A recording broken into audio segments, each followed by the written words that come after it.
problems. So with that, take it away, guys. All right, thank you very much, James. Lena, would you like to introduce yourself first? Well, hello everybody. My name is Elena Matthews. I'm a senior currently in electrical and computer Well, engineering. Sorry. yeah. Hi, my name is Matthew Colleen. I'm a junior here at the university studying computer science and applied math, and I am the communications director for the IEEE. And today we are both going to be doing a comprehensive introduction on Python. So without further ado, let's get started. There we go. So, just a quick quick introduction. What even is Python, right? Python is a general purpose programming language that has a lot of applications. Pretty much not just in computer science or maybe engineering, but engineering, life sciences, business, economics. Pretty much anywhere where there are computers, you can pretty much use Python for some kind of gain.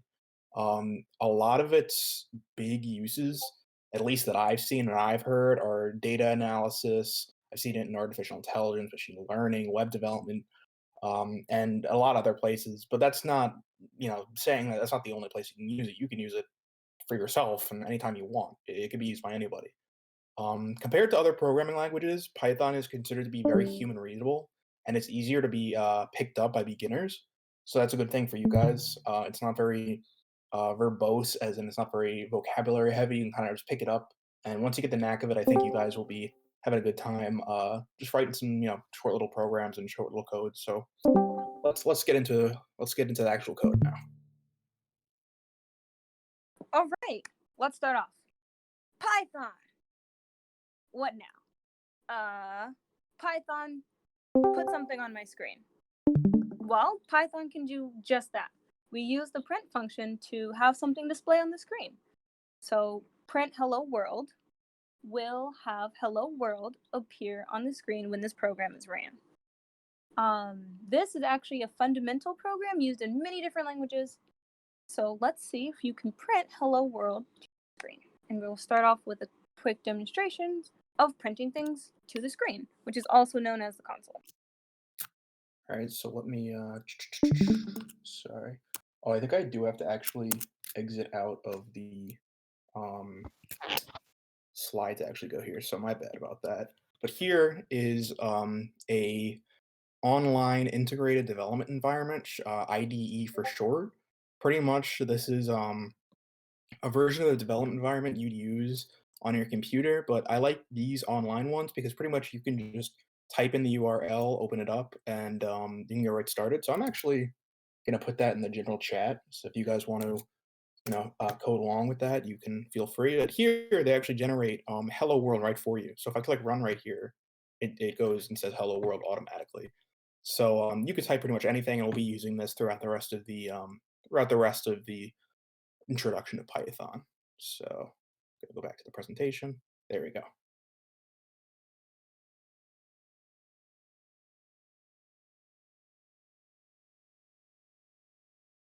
So Okay, when printing, specifically in this picture, it shows a few lines of code printing things to the console.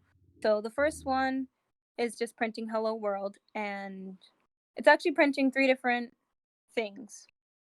The pound sign, I guess hashtag, is used for to make comments in the code, things that aren't actually ran by the program itself. If we go to the next slide. So we have many things in this world, and we also have data. And when we want to store it and then be able to use that data in a handy way, we can use variables. So this line is read like this. Variable name is set to data, or we're setting data to variable name. Variables are just names like we use in math. They can be as vague as A, B, and C. And you can go to the next slide. But when you're writing code, a much bigger code, you want more descriptive names so that you don't have to go back and forth to figure out what exactly is A, what exactly is B. So we'll start off with strings. Strings are a type of variable. So for example, sibling is more descriptive than S, but both variables S and sibling have the same data of Carol. Strings can be written with double quotes or single quotes. Next slide. Just to mention too, that is Python specific. I'm pretty sure, with the double quotes and single quotes. But in Python, you're free to do that. It's a nice thing about Python. These are integers. Integers are just whole numbers. They can be a single digit like A, and they can be multiple digits like B. With the same principles in mind, they can also be negative like C. So you can have A, B, and C, and you can print them to the console, and they will show up as seen here. Next. Okay, floats. Floats are numbers that have decimal places. They can be something short, like 3.0, and they can be something long, like the first few decimals of pi. In Python, you can have up to 16 decimal places displayed, which is quite a bit of precision allowed for any type of decimal. Next. Now we have Boolean variables. Boolean variables are our binary variables. They only have two values, true and false, 1 and 0. 1 equates to true, while 0 equates to false. So let's say we have a flower. Is it blue? Yeah, it's blue. So we set that Boolean variable to true. And because it's not purple, that variable will be set to false. Next Just a slide. note, Elaine, I think 0 is true and 1 is false, actually. Did I misdo this? Yeah, I think it's a.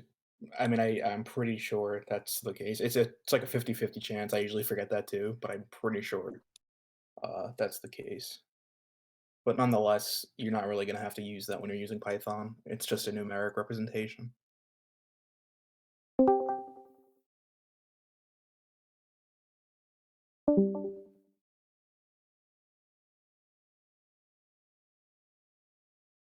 I apologize. I think I might have accidentally typed that in wrong. Yes. True.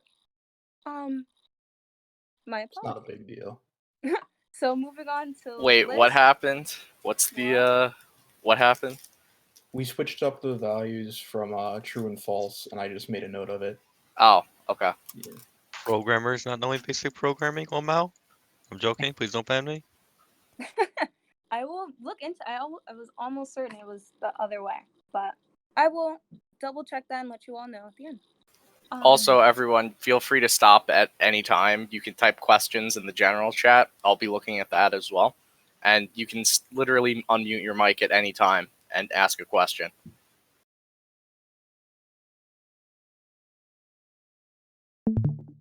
Yeah. So a list is a collection of things, and it's a collection of things under one variable. So instead of having integer 1 and integer 2 and integer 3 and so on and so forth, we can just make a list that holds integers, like list on the left side. We can also make a list of other data types, such as a list containing strings, which is list 2 on the right side.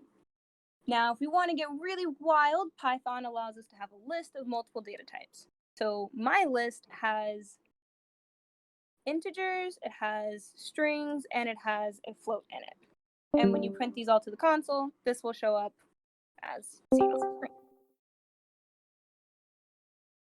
Next slide. And this is just a summary of all the data types we just went over. I'd like to point out some of the common abbreviations for the words. So str is generally short for string, int is short for integer, and bool is short for boolean. Are there any questions so far? Also, I'd like to make a quick note. I use, if you can see where I'm pointing on the screen, when I do variables, when I make my variables, you can write anything really here. There are some illegalities, which we'll go over later, but I usually do this thing called snake case, which is with all these underscores. That's how I was just kind of trained to use Python, and that's how I do it. So it's really up to preference as long as you're not breaking any rules. Speaking of rules, variable names can, for the most part, be whatever you want. But they can only contain letters, numbers, and underscores. They can not start with a letter. Oh, I lied. I'm so sorry. They can start with a letter or an underscore, and they cannot start with a number. They cannot have spaces, and they cannot contain. Whoa, go back. And they Sorry. cannot contain keywords or function names. And now you can go forward. Okay, so which, if any, of these variable names would throw an error? If any, of course, meaning that there may not be an error in any of these variable names. So feel free to put in the chat or unmute yourself and let me know. Yeah, we're looking for user answers. Just throw anything out there if you want to guess. Or if you think you're right, it's great too.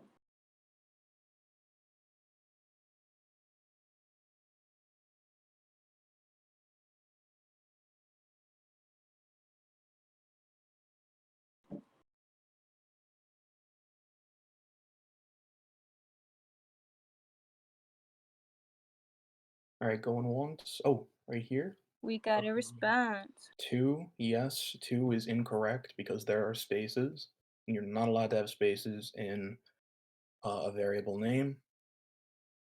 5, yes, 5 is incorrect because of that exclamation point at the end. And pretty sure there's one more if I had to point one out.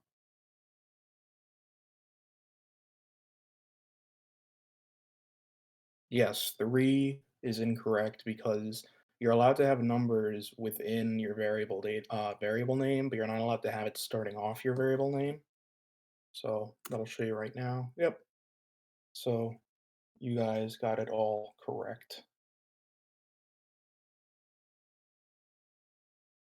All right, next slide, Elena.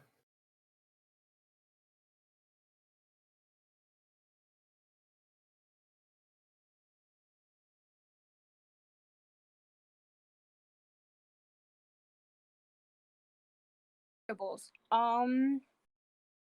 What's really the use for them? So let's say we have two siblings. We have a sibling named Carol and a sibling named Arjit. Carol is 14, Arjit is 7. And we want to know the sum of their ages, the difference of their ages, let's say absolute value, but we're going to pretty much go with Carol first. The product of their ages, the quotient of their ages. I realize I just misspelled a word if anybody notices that as well. And the sum of all the numbers above. So you want the sum of the ages plus the difference, product, and quotient. So yeah, go to the next slide.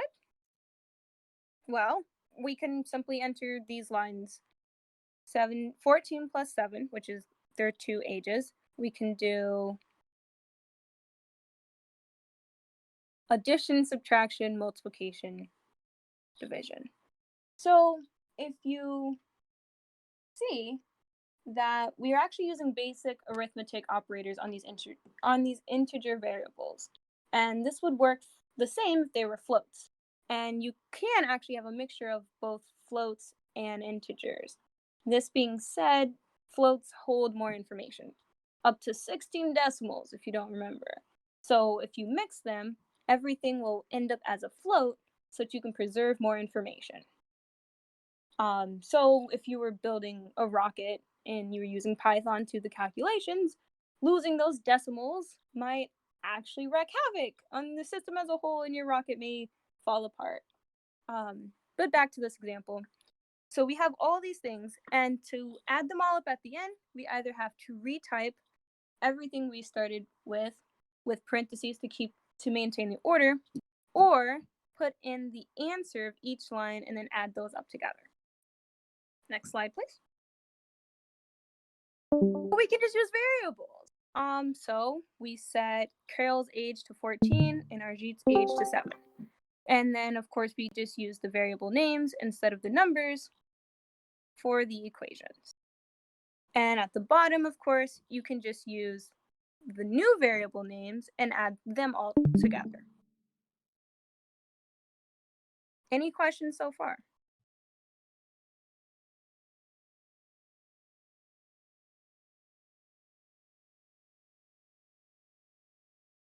Next slide. So, to be real, what's the difference? If you didn't notice, you have the exact same number of lines. And in fact, if you're typing, you're actually doing more typing in the second one than you would be doing in the first one. So what's really the difference? Next. Oh my gosh, we forgot. Our sibling RG just had a birthday. Next. So if we're going to update this, because all of our information is now considered incorrect, if we do it the first way, we have to update every single line because every number that was 7 now has to be 8. If we do it the second way, we just have to update one line, which is the second line, which is our G age equals 7, which we can just replace to our G age equals 8. And then everything else will work itself out with the new integer. If I Next can slide. also add Oh, go ahead. one thing quick, another good thing about variables, and I hear a lot people will mention in programming magic numbers, right? And you'll feel like you keep writing out these magic numbers to represent something, and maybe you don't comment, and maybe you don't have variables, and you're like, well, what do these numbers represent? Variables and good variable names could really help you understand that. For example, Arjit age, right? Now I'll know that, and I only have to type it once, and I can use that variable all throughout, and it'll always get updated when I update the initial one variable.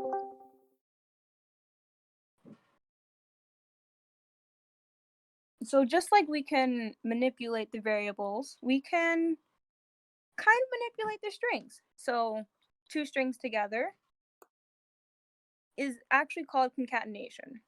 So you have one string and you're adding the second string to it. So there are 3 general methods. There's nothing super complex to them, but we can just use variables like we were just using. So we can store my name is to S1 and Lee to S2, and we can add them together, and that will print the two strings together. You can do this with just strings. You don't have to use any variables. You can just say print my name is, which is the first string, and print the second string, which is Lee. And you can use a combination of the two. So you can have a variable that is equal to a string as well as a string.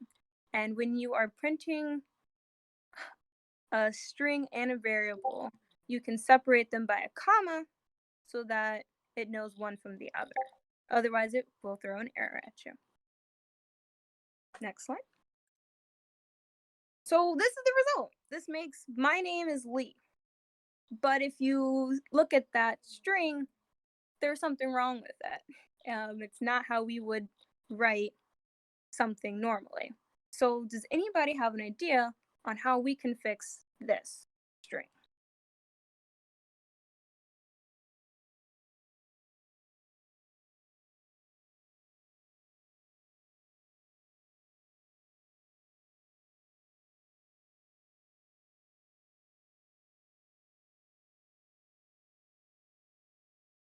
I see people are typing in the chat. Concatenate a space or add a space before the start of the second string. Yeah, so pretty much. Smaller words, Dan. Yes, Yeah, that well, is the correct answer. We pretty can. much adding a string within that first string that we had, if we even wanted to go back. Right here, if you guys see my mouse, or my pointer, right, maybe adding a space right here after is, even here after is, or you could add a space in front of Lee, or even take it a little further and have 3 comma separated values here and add a space string, just like a character with a space. So there's a lot of ways you could do that, right? There's a lot of ways you can add a space in and format it correctly. String formatting is definitely a big thing when you want to display text to the console. You want it to look good, right? You don't want it to be all just one word and no spaces or too many spaces, etc.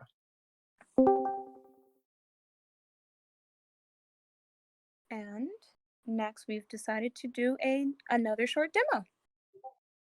Okay, so I do have to escape quick and yep, go over here. All right, cool. So now we can do some printing demos. So let's start off with that same example that we were doing, and let's do something like first name equals. Let's do Brian because he's been vocal throughout all this. Let's do last name, which equals, I don't know, Smith, right? So I can print to the console if I want to. Hello, my name is, and I have that space there to make sure that everything is spaced correctly. And then using the one way that we're using, let's go over the first method that we were talking about, concatenation using the addition operator.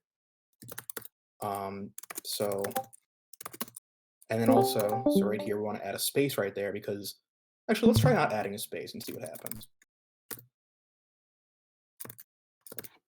And just make sure everything adds up, and that's not supposed to be there. There we go. See what happened here? So I printed out, I made two variables, which are strings right here, the double quotations, and I put hello, my name is first name plus last name, but that's not my first name and last name. My first name and last name is supposed to be Brian Smith, but it's all one word. It's because I didn't add a space between here, and that's really what string formatting is all about. Oh, sorry. I didn't put a plus there. Oof, plus. There we go. So now, Brian, I can actually read that, right? So that's definitely a thing relating to string formatting. Another way that I could do that same thing is the other method that we were doing before, where I could do hello, my name is, and then I can do the comma and do first name, last name. And I feel like we're going to get a similar thing here. Oh, okay. Actually, no, we got different. So it actually does put a space in there. I actually did not know that. This version, I'll put a comment here. I don't see this very much used. And also, just going back over comments, comments are ignored by the computer. So pretty much, if you have another person reading your code, right, or you want to reference, what you were doing maybe in your program you don't remember, comments are very helpful. So I'll put, I don't very much use this way, so I'm going to put a comment here. So that's printing, basically, in a nutshell, at least basic printing. So any other questions you guys have that you want to put in the chat, maybe something you want me to do up here, free to do it.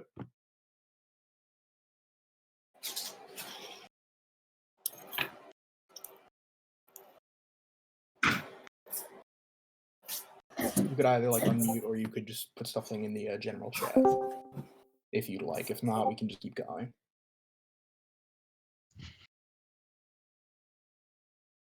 Can you do my homework for me? It's in a different language though. It's that's an unrelated question, my friend. I'm sorry. I know. Can't do that. I'm just trying to lighten the mood. You know what I mean? I got you. All right. Well, if no one has any other questions right now, we can move on to some more exciting Python. So go back to the presentation and keep going. All right. So now we're going to get into if statements: if, elif, and else. So if statements are always a little bit of a decent amount of thought for a beginner, right? If statements are used to execute different blocks of code, so just different lines of code in your program, depending on certain conditions. A lot of times to explain if statements, I heard something like, if this, then do that, right? That kind of logic really explains if statements. So here we're going to look at Boolean expressions and comparison operators. And I know those are big words, but believe me, they're not too complicated. Boolean expressions are expressions that yield either true or false values. For example, if I wrote 5 is greater than 2, in a logical world, hopefully that is going to yield true, right? Pretty sure 5 is greater than 2. If I yield 4 is less than negative 99, I hope that's going to yield false in a pretty logical world, right? In addition, there are a bunch of comparison operators. Do you remember greater than or less than and greater than from math? Yeah, they're here, but they have a little different notation. They have less than equal sign and greater than equal sign.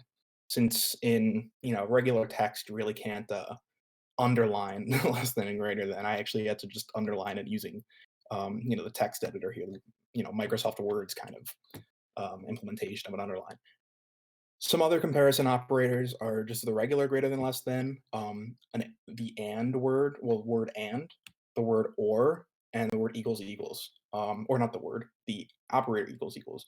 I will show you guys what these mean and how you can use those a little bit later on. So let's get into it. Just a note, there's a difference between equals and equals equals. As we saw in the beginning for variables, we use the equal sign to assign some data to a variable, right? So if I did something like, you know what, maybe I'll actually demo. Actually, no, I have it right here. So if I did my variable equals 5, I'm setting the value of my variable there to 5. The equals equals operator, even though they look pretty similar, is actually a comparison operator and it checks for the truth of a statement. Example, if I printed 5 equals equals 5, that's not going to assign 5 to 5. Well, first of all, that doesn't make sense, right? Why would I do that? But I would actually print true because the number 5 equals the number 5. If I printed out the value of 5 equals equals 9, I'd be printing out false because they're obviously not equal to one another. So the main thing is equals set something to a value, a variable to a value, right? To data. The equals equals sign compares the truth value of a statement. So if I said again, 5 equals equals 5, that's true. 5 equals equals a string that says hello world, that's false. So I have a little bit of an if statement demo here, right? And I have a variable, an integer variable, int variable, with my age equals 22 and your age equals 20. And you could see that I'm using that and keyword here. So pretty much I say if my age is greater than or equal to, remember that means greater than or equal to 21, and your age is greater than or equal to 21. This and means that we both have to be greater than or equal to 21 for this to evaluate, for this code to run right here. So if this is true, I'm going to write, we can both have a drink because we're obviously, of age, we can have a drink. Else if, which means if this isn't true, right, go to this statement and evaluate it. And let's see if this is true or false. If my age is less than 21 and your age is less than 21, that means neither of us can have a drink, right? Because we're not old enough. So I would print and execute this code under here. Neither of us can have a drink. And you'll see these indentations right here. Python is very indentation heavy, meaning you have to indent correctly for your code to run. This doesn't really get that bad when you're just using variables right here, but when you're using more, I'd say, advanced kind of flow of statements like if statements and loops and other things that we'll get to later, you have to make sure your indentation is correct. Anyway, going back to the if statement, we have this else keyword right here. And else pretty much means right here, this will run by default if the other two statements do not run, right? So obviously, if we're not both greater than or equal to 21 in our age, right, and our age are both not less than 21, obviously one of us is going to be old enough and the other is not, right?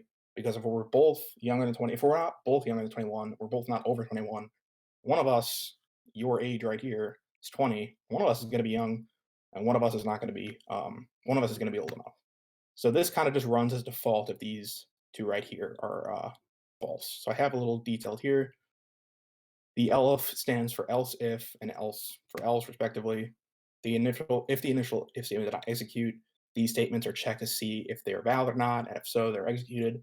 If the initial if did execute, these statements are just ignored because we already had one of those true. We don't need to check those unless we specify it otherwise, but we're not even going to get to that right now. So any questions about these initial things? So I know if statements can be kind of hard, but once you get the knack of it, I think it's pretty manageable.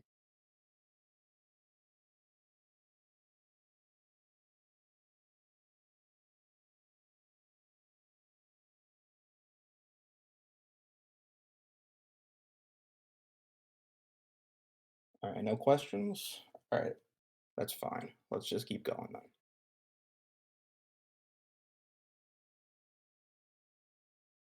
All right. You know what, actually? Sorry. Before I do this, I think I'm just going to do a little bit of a if statement demo. because, sorry, gotta get rid of that. So let's do something similar. And actually, you know what? I might just run that same code that I had. So my age equals 22. Your age equals 20, right? So I've initialized those two variables there. My age equals 22, your age equals 20, right? Those are integer variables. So I have this if statement right here. And I put if my age is greater than or equal to 21 and your age is greater than or equal to 21. Ooh, sorry, I forgot. The colon you need after every statement like this, like an if statement. We can both have a drink, right? Elif my age is less than 21 and your age is less than 21, print neither. Ooh, sorry.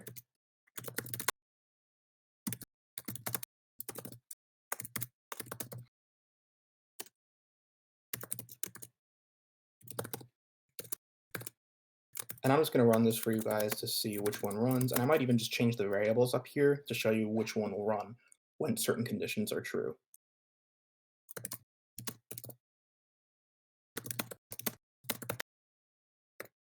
So I'll run that real quick. So right here, like I said before, the else statement is going to execute and pretty much said, one of us is old enough, the other is not, right? So what happens up here if I change my age to, 19, right? My age is 19, your age is 20. Now what do you guys think will happen? I don't think it's going to be the same output personally. Let's see what happens. So neither of us can have a drink. So it went through, it checked this, and it said, well, this is obviously not true because you're both not older than, or at least 21. It goes here, if my age is less than 21, that's true, and your age is less than 21, those are both true, that and coming into play, that's going to run. And we don't even have to look at this because we already have the code that executed. So now, if I do 23 and I make myself again 22, I think that that first if statement is going to execute, and we can see that right here. We can both have a drink. So this first statement executed, and it said, my age is greater than or equal to 21. That's true. And your age greater than or equal to 21. That's also true. So that code would get executed. Again, if one of us, the original, was 22 and 20, these would both be visited and say, okay, these are false. So it would do the default and say one of us is old enough, the other is not. Okay. Does Python also have a short circuit evaluation thing?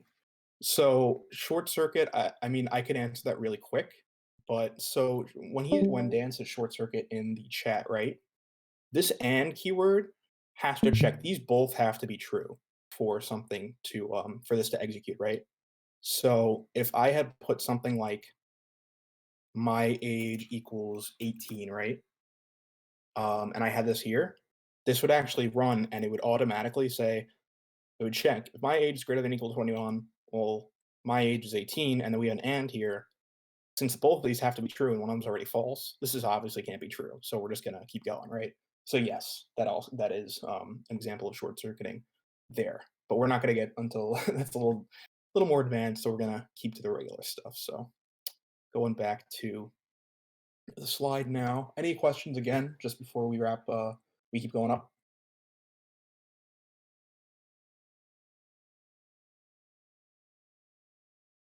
I don't see anybody typing. All right, cool. So we can start again. All right. So this one's titled A Large Problem with a Small Solution, right? Say that I wanted to print out all of the numbers between 1 and 1,000 to my computer. That's supposed to be 10,000, sorry. But yeah, say 1 to 10,000, right, to my screen using Python. What we'd have to do for this, and I have a little snippet of code here that I copied, we'd have to do this from what we know, right?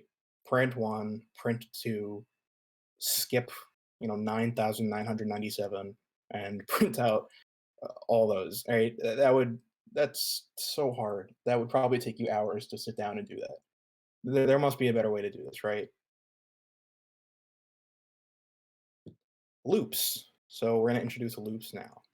Loops give us a quick and easy way to solve our problem in just a few lines of code. So loops, really, I do love loops because it's this whole practice of don't repeat yourself. So right here, I have effectively the same thing that I had just done in that last slide in 4 lines of code. So I can explain this right now. This loop, called a while loop, which is one of the 2 loops you have available in Python, which we go over right after this. Pretty much we set an integer variable I equal to 1, right? And we say while I is less than or equal to 10,000, pretty much saying, is our value of I less than or equal to 10,000? If it's true, we're going to execute this code. We're going to print I, and then we're going to add 1 to I using this plus equals operator. That pretty much just adds 1 to your current value of I. After that, it'll go back through, hence the name loop, and it'll check this again. Now I being 2, is it still less than or equal to 10,000? Yes. It'll execute this code again. Once we get to 10,001, right, after 10,000 more iterations of this will be false, we won't run it, and our program will be done. So in short, this loop runs over and over again, hence the name loop, until the Boolean expression, which we went over before, I is less than or equal to 10,000 in our case, is no longer true. Any questions about that? Because delete line 4 so we can crash the computer. Okay.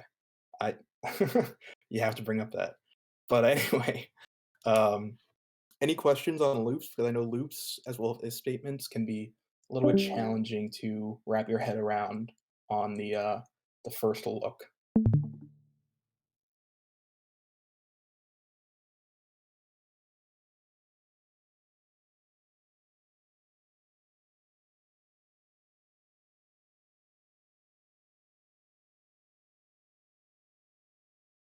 I see James is typing. No questions, quick? All right, so we can keep going, and then I will, after this, do a demo on for and while loops. And for loops are the next type of loop that we're going to be going over. So for loops in Python are used to iterate over a collection of elements. I know it's a bit wordy, so I think an example definitely will better suit you guys to understand what loops are, right? So we have this list right here, and I just named it list of fruit, and it has 3 strings, 1 apple, 1 for banana, and 1 for orange. And I have this comment here, list of strings representing fruits.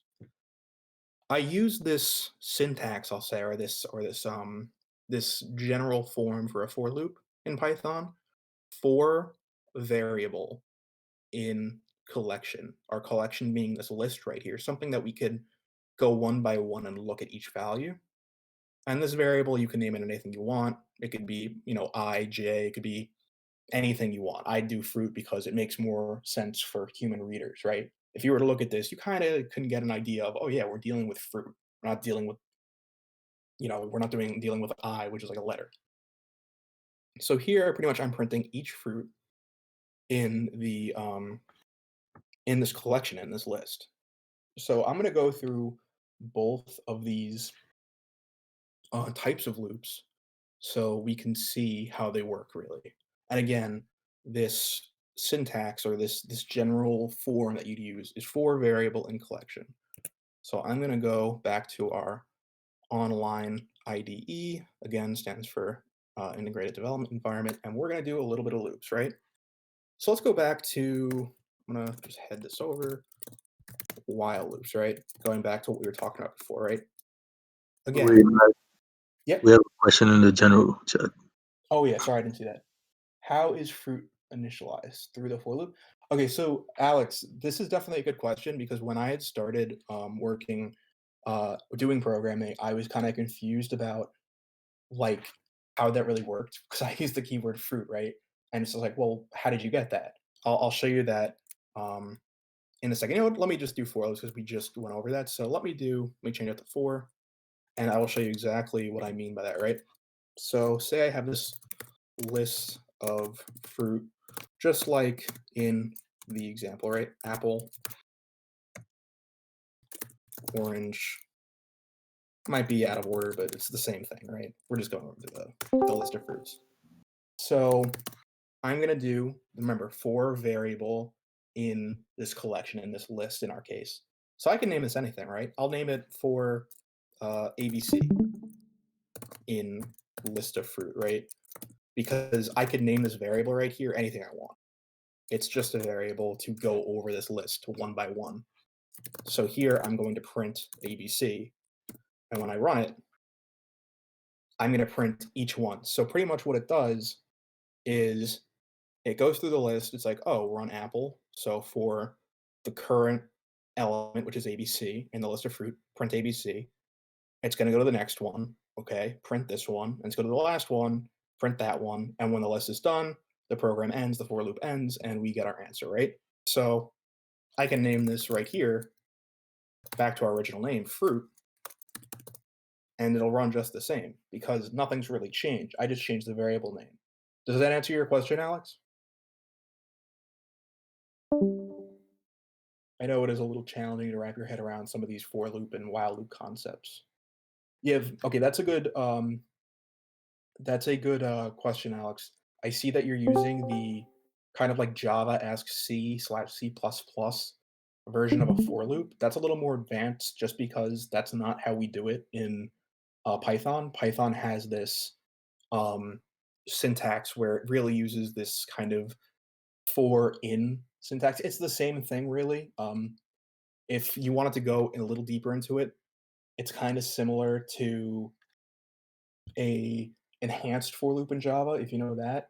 But pretty much instead of looking at an index in a collection like this, it'll just look at the individual elements and you confer to them directly. So it doesn't have that same kind of syntax where it's like for int I equals 0. It's a little bit different syntax. Okay, so I'm going to comment this all out. A little quick shortcut I could do on my Mac, command, backslash or control backslash, whatever you want. Depends on your operating system. But anyway, so now let's go to while loops, right? So let's do this now. So before I said I wanted to print the numbers from 1 to 1,000, right? Just plainly, I would have to do this. I'd have to do this. And then, dot, dot, dot. That's going to take so long. I'm not doing that. So what I can do, again, I showed you before, I could use a while loop. So and I'm just going to name my my variable that I kind of use to go through this while loop I, right? To keep with that convention of we were talking about before for int I, but I'm just going to name it I, right? And I'm going to say while I is less than or equal to 10,000. I'm going to print I, and remember, and I don't actually know if I want to run this because if I do, I probably just reload it. I don't know. But if I did this right now, I would actually get an infinite. We just keep running infinitely. You know what? I'm gonna do it and see what happens. Yeah, see, I'm just printing 1 over and over again. So I'm gonna reload that. And as you saw there was a problem. I was getting into an infinite loop because I wasn't incrementing I, which means I wasn't adding 1 to it. So pretty much adding this line right here, this is going to get us to what we want, right? This is going to print a huge list, and it's going to go all the way to, it's still taking some time because it's, yikes. But yeah, it's going to print 10,000 eventually. This is just a little bit of a kind of maybe slow online IDE, but yeah, it'll print 10,000. So pretty much what this does is we have this variable 1, right? And it says while I is less than or equal to 10,000, it'll look at I and it'll say, okay, well, 1, because I equals 1, is less than or equal to 10,000, print I, and then add 1 to our current value of I, right? So again, it'll just keep going until that's no longer true. And we get this result of just all of these numbers, right? So yeah, that's pretty much loops in a nutshell. One more thing, actually, sorry, that I wanted to say about for loops, especially in Python. And I see Alex is typing, so I'll wait quick if you have a question. If anybody else has questions, feel free to ask right now. We can answer those questions right away. Okay, so the question is a good question. When thinking about Python, how much should I compare it to the format of Java? Like you use a lot of semicolons to indicate the end of something, like I plus equals 1. So that's a very good question. We're going to get to that more at the end, like probably in a couple slides. But what I can say now is Python is very different to Java in the sense that we don't use semicolons to pretty much end statements. Since Python is all based on indentation, that's how you know how to end a statement. So Python's pretty cool like that, in my opinion, where it's just totally on indentation rather than semicolons like most other languages. Okay, so one more thing that I wanted to say about for loops is we could use this function in Python called range, which pretty much will go through a range of numbers, right? So maybe I wanted to print a different way, that same thing. Maybe I wanted to print 10,000, right? But I wanted to use a for loop rather than a while loop. If I want to do that, I'll do that for, and I'll use the same I, right? Because it's just a variable name. It doesn't matter. I could do ABC again. It doesn't really matter. For I in range, this is that range function right here, in 10,000, right? I could do print I. And if I run this, I'm actually going to get the same thing. And I'm a little foolish because I forgot that range. So in computer programming, I actually, or your variable for a for loop, we usually start at 0. So our first element's not usually 1. It's going to be 0. So if I wanted to do something like, let me comment this out first, right? If I wanted to have a string like new or string, or no, let's do new string equals hello, right? And I wanted to get the spot of that, or refer to the spot of that H, right? That first character. Instead of doing something like new string, spot 1, which we haven't really gone over that, but this is just for an example quick. That's actually just going to print E. But that's the second character. That doesn't make any sense, right? Well, since we refer to 0, I want to get the 0th element. And that gives me that H. So that's kind of how that works. We can go over that a little more. You'll definitely see that if you work in Python a little bit more. But pretty much, yeah. So this starts at I equals 0. And it goes for the range. And it actually stops because the interesting thing about range is, let's do a quick number, easier number quick, right? It's actually going to stop at 9 here. And the range function in Python actually goes up to the number right before the number entered in this range function. So pretty much it starts at 0 and then it'll go all the way up and it'll stop before 10. So, just like if I put maybe 20 here, right? It would go to 19. It just says pretty much the logic behind this is I still less than 20 rather than less than equals, I would say. So that would be the kind of logical explanation for that. But pretty much the range function there just kind of gives you the range from whatever number you're starting to the number you put in minus 1 would be a good way to explain that. All right, any questions about this real quick? Okay, you say, when will we learn Python at University of Albany, or do we? So Python, yeah, if you're a No. computer science major, you're not going to be learning Python. The languages that you learn are Java and C. Python, I think you could learn in informatics and like some other majors because they use a lot of that stuff for like, I think basic scripting and whatnot. Yeah, I kind of learned by taking a quick class, and I've done a lot of Python stuff on my own as far as like the code wars challenges, which you'll see later on. So I've kind of delved into Python on my own, and it's not too hard to teach yourself. Again, it's pretty human readable. It's quick, and other than some of the maybe weird advanced stuff that you can get in, and you can ask James about his one-liners, it's not too bad. So without further ado, we're gonna go back to the presentation. Yeah, you go Python to Java, you'd be able, or Python to C++ or something like that. I would not want to do that. So going over here, went over while loops. And yeah, this is another example of a while loop right here. While loops are great to use when you repeatedly execute a block of code while some condition is true, hence the name while. So I have my age equals 10 here. My age is less than 22. But while my age is less than 22 right here, it prints my age, which would be 10 at this point, and adds 2 to my age, would be 12, and it keeps going until this is false. So this would print 10, 12, 14, 16, 18, 20. And then when we get to 22, it would say, no, this is not, my 22 is not less than 22, right? So it'll just stop there. This program looks at my age, yep, right there. So Now, finally, before before this though, I want to ask quickly: do we have any questions about anything that we've gone over thus far before we start talking about a little bit between Python and other languages?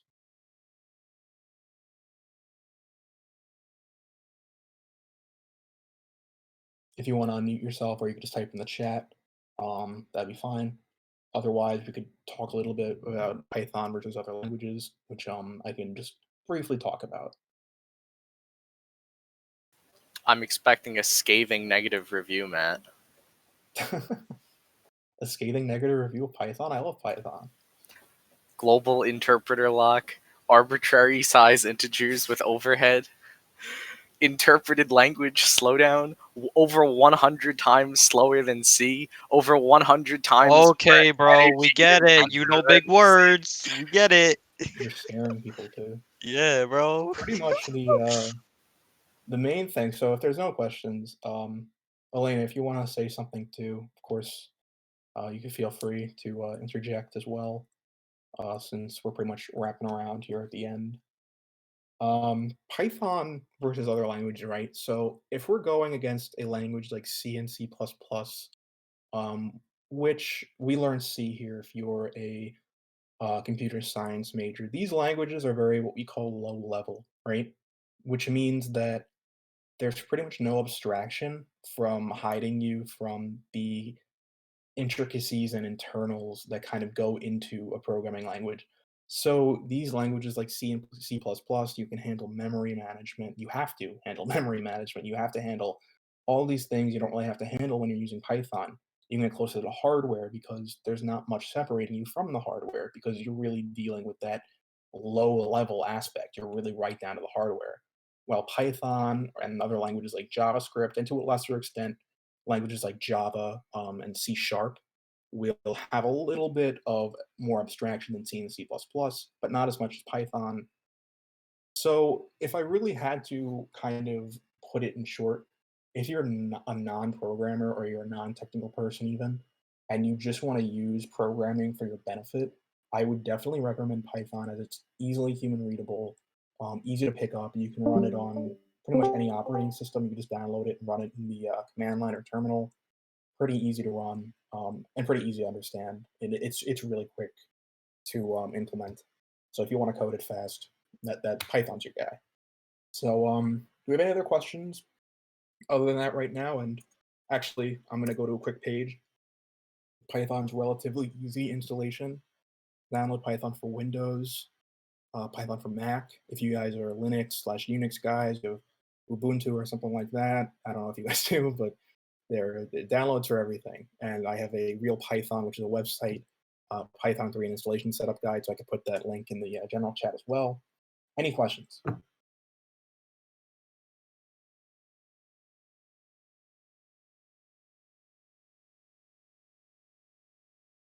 Oh, you want me to run that real quick, Lena? All right. So I believe I was correct. 0 is false and 1 is true for everybody here that was here in the beginning. My everything. That is what Elena just said is true. 0 is false. 1 is true. Did I just incorrectly? Oh my But goodness. what if it's not true? Then what? Oh wait. So no, what? In Python, I could actually just do this, right? Wouldn't it give me the numeric value of true? No, it just gives me true. I imagine it just prints back true. Yeah, you're gonna have to cast it. Cast it, yeah. Or cast it back. Yep, I was wrong. I am sorry. My It's brain the doesn't same work way in well. all other languages. Yep. So yeah, I got it wrong. It's a 50-50 chance. I'm sorry, but I should know that. But yeah, so another fun thing you could do is as well is print like int false plus int true. You can actually use these as numbers. Do not. This is you're getting into Don't do that. JS. But You're getting yeah, into illegal Python lets you do that territory. as well, and I'm sure you could probably do that in some other languages, but especially JavaScript. But that's for another time. So I'm going to put those links into the chat right now, and thank you all for coming. If also you could, sorry, let me just go back to the presentation, and probably lets me copy this really quick. Yeah. So if you can fill out the contact information form that was provided for you guys in the general chat, really appreciate it. You can also win some good prizes, I've heard, from our good friends at the SA. So if you could sign up that and just make sure you're signed in for attendance, we would very much appreciate it. And thank you all for coming. It was a really fun experience to talk about Python, one of my well-liked languages. So thank you. And Elena, you have anything else to say as well? I do not have anything else to add. Does anybody have any last-minute questions or anything? Otherwise, this is it. All right, cool. All right, and if you want to join us on the IEEE, we're going to be doing some programming questions, and I do a lot of my stuff in Python, so if you want to see some more Python, I know James does as well, and he's a lot better than me, so you can see him doing it in Python. I don't know why you're ending the workshop since we're moving in here for the. We're gonna host the coding night in here with live demos. So that's the second part of that. Oh, we're doing it in this. Yes, we're doing it in here since everyone's already in here, Okay. and we will. Yes. So normally on. Are you guys done? Can I take over? Yeah, you can take Yep. over, Jim. Go for it. Excellent. Okay. So normally what we do on Monday nights is we'll do coding nights at 8 every single Monday. And now what we actually do on coding nights is we go on a website called Code Wars and we pick out questions and we solve those questions. Now, this website and these kinds of problems, these algorithmic challenges, are what companies use when they do technical interviews. So if you're going for a programming job or any kind of job that's going to have a technical interview, they will sometimes pull questions from these sites. And I can actually cite 2 examples right now. Matt, who's in this call, Matt Chung, Matt, do you want to tell us about your interview experience? Sure. I recently interviewed with, so did Matt Keelan actually, but we interviewed at Janelle Group, and we got some Code Wars questions. And the questions we do on Monday nights are harder than the ones, at least I got during the interview. So I got, well, I'm still waiting on some results, but I got pretty much at the very end of the interview process waiting for results just by going to coding nights every Monday. And to put into perspective, I've only coded since August, but I attended every Monday. So I hope that provides a good review of what we do on Monday nights. So what we're going to do now, for those of you who are actually serious about doing the problems, our normal IEEE members, you can just deafen yourself. And Robin, can you drop some of the harder questions in the general chat for them? Okay, I will show the harder ones. Actually, it's gonna be easier than the usual, but okay. Yeah. And then for the rest of everyone who's not going to be attempting the harder questions, I will be walking through step by step how I personally would solve an algorithmic question like this. And we'll be doing some live coding in Python to get the solution. Okay, someone is grabbing food. Should we get some break, James? Okay. Yeah, Sure, why not? Yeah. 5-minute break. Go for it.